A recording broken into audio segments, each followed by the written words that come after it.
Bien le bonjour. Alors pas d'introduction cette fois-ci puisque vous savez que c'est la suite de la vidéo des coups de cœur 2023. On va continuer dans la foulée. Alors moi je continue bien évidemment en suivant. Pour vous ça sera quelques temps plus tard.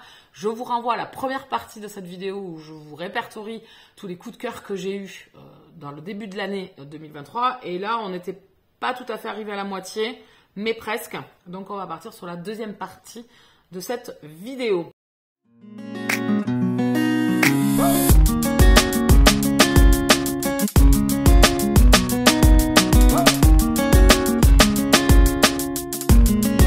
On va pas attendre trop longtemps, on va démarrer de suite avec L'Ange de Munich de Fabio Massimi, qui est un thriller où on va se retrouver en Allemagne en 1931 à Munich. Le cadavre d'une jeune femme est retrouvé dans un appartement et elle serait, cette jeune femme, liée à Hitler. C'est tout ce qu'on sait. Donc on est sur la montée une grosse montée du nazisme en Allemagne à cette époque-là. Quel est le lien entre Hitler et cette jeune femme ? Je vous laisserai le découvrir. Vous l'avez dans la 4e de couverture, mais je laisserai découvrir. Et donc on va dépêcher un enquêteur sur cette affaire, à qui on va mettre quand même pas mal de bâtons dans les roues, parce que tout ne peut pas être dit, tout ne peut pas être dévoilé. Donc c'est un peu l'enquête en catimini, avec des bâtons dans les roues par tout le monde, puisque vous allez croiser Goering, Goebbels, etc., tous les proches d'Hitler de l'époque. Donc c'est la grande histoire au milieu d'une histoire, alors plutôt réelle. Hein. L'auteur s'est basé sur des faits réels. Je vous laisserai découvrir tout ça. En tout cas, moi j'ai été embarquée totalement. J'ai beaucoup aimé l'enquêteur de cette histoire. Ce qui lui arrive, comment il essaye de démêler cette enquête qui n'est pas simple au milieu de ces dignitaires nazis. J'ai passé un excellent moment. Vraiment, c'était topissime. Je l'ai bouffé, je l'ai adoré. Je l'ai fait en audio-livre. Et franchement, un audio-livre, il fonctionne hyper bien. Vous êtes captivé par cette enquête et surtout par ces personnages et ce personnage enquêteur. Je ne peux que vous le conseiller. Et allez, je continue ma brique. Vous, ça repart, mais moi, la brique, elle est toujours là. On continue avec un énorme coup de cœur et on change de registre encore une fois, où on va être en contemporain cette fois-ci, avec Celle que je suis de Claire Norton. Alors, je ne vais pas trop vous en dire sur ce roman-là, parce que je pense qu'il faut le découvrir sans avoir lu quoi que ce soit. Dans cette histoire, on va sur une jeune femme qui vit dans un immeuble avec son mari et son petit garçon. Elle va nous dévoiler sa vie et elle va faire la rencontre de sa nouvelle voisine, avec qui elle va créer des liens, une mamie, avec qui elle va vraiment créer des liens assez facilement. Et elles vont s'entraider et elles vont se confier l'une à l'autre, même s'il y a beaucoup de secrets de la part de notre héroïne principale. Et vous allez suivre son quotidien. Ce roman, il est magnifique. Je pense que je ne vais pas trop en dire non plus. Donc j'ai lu un livre à l'époque sur la même thématique, auquel je n'ai pas plus adhéré que ça. C'était sympa, mais tout le monde en avait fait des éloges. Et malheureusement, je fais partie des gens qui ont raté le coche, encore une fois. Alors que celui-ci, franchement, j'ai adoré. J'ai pleuré, j'ai été émue. C'est des personnages hyper attachants. J'ai versé la larme pour Flocon. Pour ceux qui liront le truc, Flocon m'a brisé le cœur. J'ai trouvé cette scène affreuse. Tant de froideur, de cruauté dans ses actes. C'était waouh. C'était waouh. Et donc vous êtes transporté par cette histoire. Vraiment, j'ai beaucoup aimé. J'ai beaucoup aimé l'entraide de ces femmes. Il y a un lien qui est fort, mais voilà, ça va se dévoiler au fur et à mesure. C'est vraiment un contemporain qui m'a marqué dans l'année 2023. J'ai beaucoup aimé cette histoire de Claire Norton. Elle a une plume hyper addictive. Vous tournez les pages avec entrain, il se passe des choses ignobles, des petits riens de la vie peuvent entraîner des catastrophes derrière. C'était très chouette. On change de registre encore une fois. Bon là, on change complètement puisqu'on est dans une dark fantasy avec Aphantasia le tome 1, Le prince de sang de Rochelle Kirst. On est ici avec des vampires. Ça change complètement, oui. On va être avec un vampire qui va prendre un humain comme esclave et vous allez vivre dans ce huis clos avec eux, dans un manoir, avec ces personnages. J'ai beaucoup aimé. La plume est hyper poétique. Ce serait très sombre et très énigmatique. Je ne sais pas du tout où l'auteur va me mener. Comment elle va mener sa barque au niveau de la relation des deux personnages. Mais ce que j'ai aimé aussi, c'est ce décortiquage des personnages et de leur personnalité, de leur caractère, qui au fil des pages va évoluer et va peut-être s'inverser aussi sur ces deux personnages. Je trouve, puisque nous, en tant qu'humains, on va s'identifier peut-être plus à l'humain et lui trouver qu'il est victime, etc. et tout. Puis au fil, je trouve qu'avec brio, Rochelle Kirst arrive à nous faire changer d'avis, ou à nous faire douter du moins, et à amener un inversement au niveau des caractères des personnages et de l'appréciation qu'on peut avoir d'eux. Donc j'ai beaucoup aimé ce roman. Il faut que je sorte le tome 2 que j'ai dans ma pile à lire. Ça sera chose faite dans le premier semestre 2024, on va dire ça? Oui, on va dire ça. En tout cas, je vous l'aurais bien conseillé, mais malheureusement les éditions Haro ont fermé. Et ce roman, à part le retrouver en occasion peut-être en surveillant un petit peu, peut-être en occasion, mais en tout cas en édition, vous ne le trouverez pas pour le moment. Peut-être qu'un jour, Rochelle Kirst le ressortira d'une autre manière, mais en tout cas aujourd'hui, normalement, vous ne pouvez plus le retrouver, je pense. Ensuite, il y en a qui vont il y en a qui vont râler. Oh, je l'entends d'ici. Encore, elle nous parle de cette série. Bah oui, une année 2023 sans vous parler de Bigoudi et Petites Enquêtes, c'est pas une bonne année, hein, excusez-moi.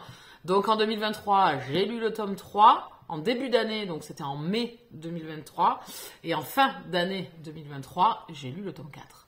C'est une saga que j'adore, vous êtes ici dans du cozy mystery, vous allez suivre les aventures de Léopoldine Courtecuisse, coiffeuse de son état, qui vous amène dans ses enquêtes, qui se mêle de tout, et qui va faire équipe, bon gré mal gré, avec Quentin Delval, qui est gendarme de la ville où elle vit.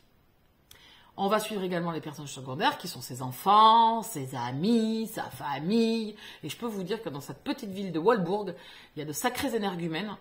J'ai adoré. Je sais que j'en fais la propagande sur le Twitch. Je pense que l'endoctrinement se fait petit à petit. Beaucoup d'entre vous ont sauté le pas.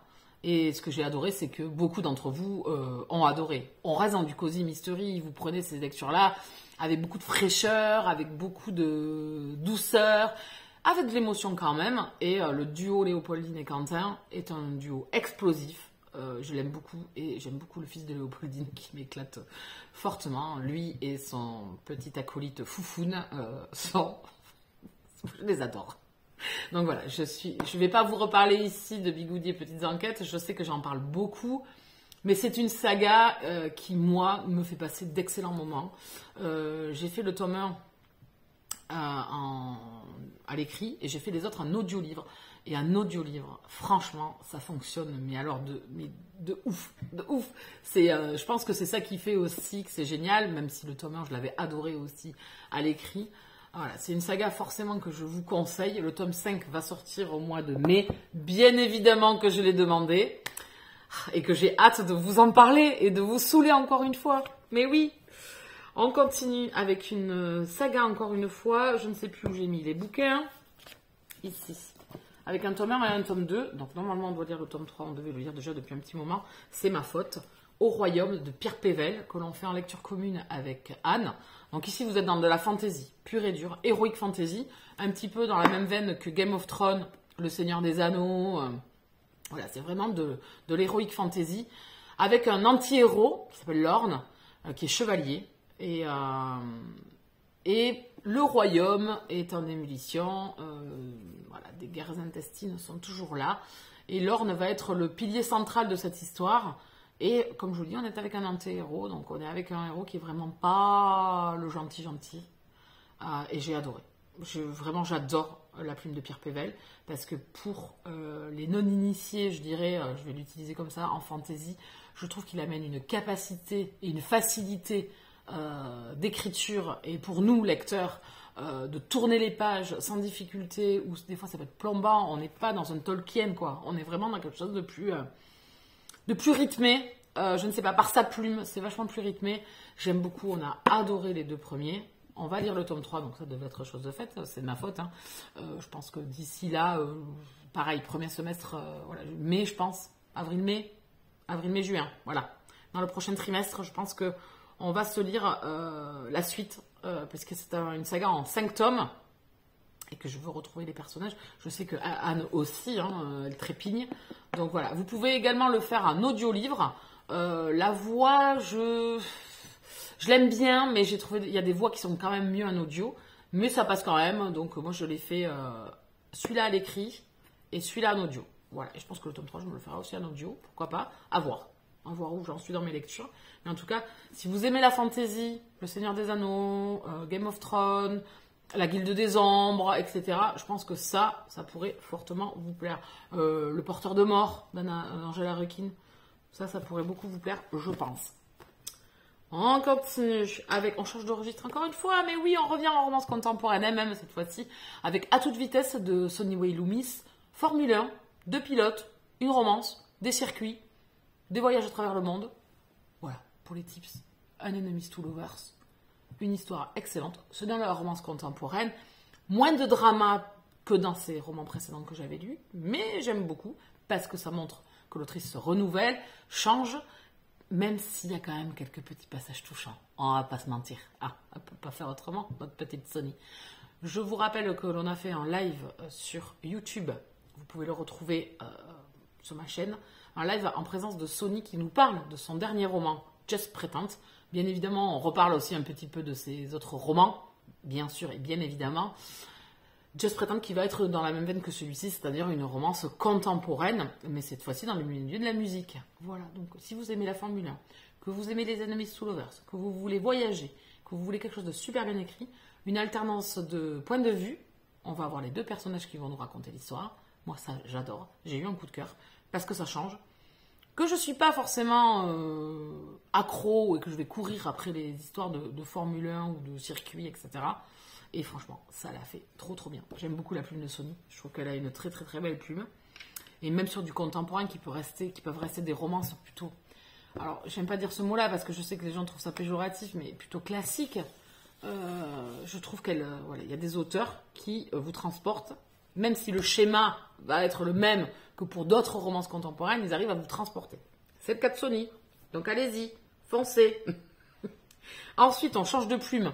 Toujours une autrice française que j'aime beaucoup, qui a su se renouveler là aussi et qui a une plume tellement sublime dans celui-ci parce qu'il calque parfaitement l'univers qu'elle nous a créé. Moi, j'ai du romantique suspense avec elle où on a des personnages punchy, où on a des événements, où c'est très bien écrit aussi, mais ici, il y a une espèce de petite poésie quand même qui s'est installée et c'est Le Transfuge de Rochelle Gab. Tous ces avis, vous pouvez les retrouver sur ma chaîne. Rochelle, bon, à l'heure actuelle, j'ai tout lu. J'attends qu'elle ponde son suivant, qu'elle accouche. Et je serai là. J'aime beaucoup. Et celui-ci, il est magnifique. On est dans une espèce de huis clos avec deux personnages, donc un Américain et un Russe. Le Russe va quitter la Russie précipitamment, va atterrir aux États-Unis et va être dans le collimateur du FBI et va devenir le modèle d'un peintre et une relation va débuter entre eux. Mais c'est les mots posés sur la relation, c'est l'apprivoisement d'un des deux personnages, c'est la douceur de cet amour ou de cette relation qui débute, avec quelques petits bouleversements, puisque on a quelques révélations dont franchement, je ne m'y attendais pas forcément. C'est calculé, c'est hyper bien calculé, la plume est sublime, vous êtes transporté. Je l'ai adoré, j'ai mis plein de posts parce qu'il y a plein de petits moments, Evan Collia qui sont sublimes. Et je peux que vous le conseiller, c'est de la romance contemporaine, avec un fond politique actuel, les États-Unis comme on les connaît aujourd'hui, et également la Russie, avec bien évidemment les troubles qu'il y a entre la Russie et l'Ukraine. Elle nous présente un peu l'actualité mondiale, elle sait ne pas l'oublier, la distiller comme il faut dans son récit, et qui apporte justement du poids à cette histoire, de ces deux personnages, de caractères, de nations différentes, de nations un peu conflictuelles depuis toujours. Donc je ne peux que vous conseiller Le Transfuge de Rochelle Gab, c'est magnifique. Et c'est là aussi ce type de roman que je pourrais relire pour redécouvrir ces personnages et des passages émouvants de cette histoire. Alors là, on va revenir avec notre grande Amélie. Et quand je dis qu'elle se bonifie avec le temps, c'est aussi avec cette idéologie. Deadly Funeral, que j'ai lu en fin d'année 2023, qui est mon livre coup de cœur de l'année. Le tome 1 a été mon livre coup de cœur de l'année. C'est celui-là qui sort du lot, puisque je fais un tableau et puis après on descend. Il faut faire des choix. Il faut trucider certains livres. Alors, horreur, malheur. Et celui-ci sera le livre de l'année parce que on est dans du romantic thriller ou dark romance, bien évidemment, puisque Amélie a fait ça bien. Elle vous a mis les trigger warnings si vous voulez savoir lesquels ils sont, parce que vous ne voulez pas être surpris, vous avez un peu peur, vous avez des appréhensions, vous avez des avertissements et vous pouvez mettre le QR code et vous saurez qu'est-ce qu'il y a dans cette histoire qui pourrait aussi vous déranger. C'est du romantic thriller, vous êtes en Écosse. Donc moi, elle m'avait déjà le pagué de romance MM. On est avec un médecin légiste et un thanatos-practeur. Un tueur en série sévit en Écosse. Il avait déjà sévi 15 ans plus tôt. Est-ce le même tueur en série? Est-ce que c'est un copycat? Eh bien, on va mener l'enquête avec Baron et Layton dans cette histoire. On va nous amener dans les ruelles sombres de Édimbourg avec ces deux personnages, avec leurs histoires, avec leur passé et avec une relation qui va débuter. C'est du slow burn. Enemies to Lovers. Oui, j'adore. Vous aurez compris, les Enemies to Lovers ou certains slow burn, oui, parce qu'il y a de l'intensité, il y a beaucoup de choses qui vont se passer. Elle a su bien modeler l'enquête qui n'est pas laissée pour compte. On a vraiment une construction magnifique au niveau de l'histoire. J'ai adoré. C'est sombre à souhait et en même temps une enquête captivante, des personnages sublimes, une relation sombre et lumineuse à la fois grâce à ces personnages. Je ne peux que vous conseiller de rencontrer Layton et Baron. Voilà, c'est mon livre de l'année, puisqu'il faut en choisir qu'un. Qui a l'idée? Qui a eu l'idée? Vraiment, qui? Voilà, donc ça, je vous le conseille plus. Voilà, du romantic thriller, ça change. Ça mélange beaucoup de choses, ça mélange beaucoup de genres différents. Et c'est, je pense, aujourd'hui, ce qui me plaît le plus à moi, quand les auteurs nous sortent de... Alors, pas forcément une zone de confort, mais une zone de genre qu'on a l'habitude de lire, parce qu'il y a une lassitude qui peut éventuellement se faire à force de lire toujours un peu la même chose, hein. Même si ça ne me dérange pas en soi, mais les nouveautés comme ça qui sortent du lot, et ben, du coup, forcément, elles ont un impact énorme. La plume d'Amélie est magnifique dans ce roman, mais vraiment, elle a fait un travail de fou. Je pense comme Vicious of Silence, oui, elle prend son temps et elle a raison de prendre son temps parce que franchement, c'est pour nous pondre des petits prodiges comme ça. Elle peut faire ça autant qu'elle veut. Pour ma part, j'adhère. J'adore et j'adhère. On change de registre avec une romance historique fantastique MM. Petit côté fantastique dans cette histoire, les McPhee. Et ici, un spin-off des McPhee de Kaji Charles avec un personnage qu'on a vaguement rencontré dans le tome 3 et ça va être son récit. J'ai beaucoup aimé. Vraiment, j'ai beaucoup aimé. J'étais un peu déçue de quitter mes deux personnages principaux des 3 premiers tomes, forcément, des McPhee. Mais je trouve qu'il est super bien mené. Elle a amené de la nouveauté, c'est différent. On va partir sur les routes avec deux personnages qui vont essayer de trouver leur chez eux, leur lieu, de poser les bagages. Et j'ai beaucoup aimé cette histoire avec ce côté fantastique qui amène un plus. Ce personnage torturé qui ne trouve pas sa place, qui a toujours été un marginal et qui va faire la rencontre d'un jeune homme qu'il connaissait déjà et à qui il a fait beaucoup de mal. Et est-ce qu'on peut soigner les blessures, penser le mal qu'on a fait, se rattraper de ses erreurs? Est-ce qu'on a droit à une deuxième chance? Eh bien, ça, c'est dans cette histoire-là. Et j'ai vraiment beaucoup aimé. Pareil, vous pouvez retrouver mon avis sur la chaîne. Les Kaji Charles, j'aime beaucoup. J'ai le prochain à lire d'ailleurs, là, qui est arrivé. Dans l'univers des McPhee, c'est l'univers, on n'est pas avec les personnages principaux, mais j'adore. Kaji Charles, un historique, ou historique fantastique MM, j'adore. On continue, on change de registre encore une fois avec une dystopie. Une dystopie adulte, MF, Essentiel de Isabelle Fourier. Un roman que j'avais vu passer, parce que la couverture, à l'époque, me plaisait beaucoup. Et les MF, j'y cours moins après qu'à une époque. Et là, en fait, il y a eu la masse critique Babelio et j'ai réussi à avoir ce bouquin. Et franchement, mais quel choix judicieux. Vachement bien. Alors, on est avec des mâles alpha. Hein. Donc, qui dit mâle alpha dit je ne sais pas bien me comporter avec les femmes. Pas toujours, du moins. Donc, il y a ça dedans. Mais on est ici avec un post-apo, bien évidemment, dystopie. Donc, on a des clans qui sont en guerre. La jeune femme va se faire capturer par un autre clan et elle va devoir s'acclimater à son nouveau sort avec 2 frères. Et donc, elle va entamer une relation avec un des 2, bien évidemment. Et on va avoir des guerres de clans. Et franchement, alors, la relation débute très très loin dans le récit. Hein. On est dans un slow burn là aussi, dans un enemies to lovers. Et franchement, c'était trop bien. J'ai beaucoup aimé la plume d'Isabelle Fourier. J'ai beaucoup aimé son idée de dystopie avec cette terre gelée et ces personnages en guerre et ces clans différents qui vont s'affronter. Avec notre héroïne principale qui va vivre des choses douloureuses puisqu'elle va devenir prisonnière. Voilà, elle va devoir se sortir de sa situation. Et ce héros, voilà, bon, le mâle alpha dans sa splendeur.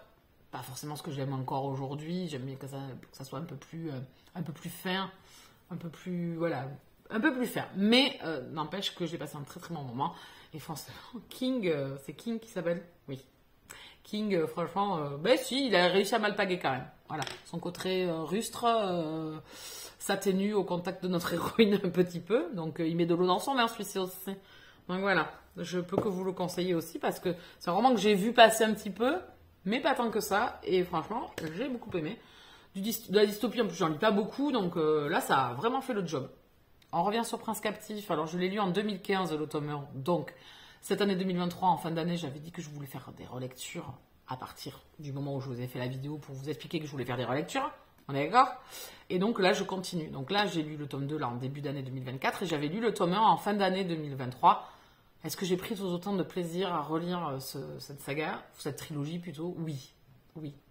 J'ai adoré réapprécier, parce que ça faisait longtemps, 2015-2023, quand même un peu de temps qui a passé entre, et franchement j'ai adoré. On est ici dans de la dark fantasy MM, on est avec 2 pays un peu ennemis, et Damen va devenir l'esclave de Laurent, et ça va être leur histoire, des complots politiques, des combats, une union forcée un petit peu, et qui va un petit peu s'étoffer au fil du temps qu'ils vont passer ensemble. Ils vont essayer de s'apprivoiser, d'avoir confiance l'un en l'autre, et les choses ne sont pas évidentes.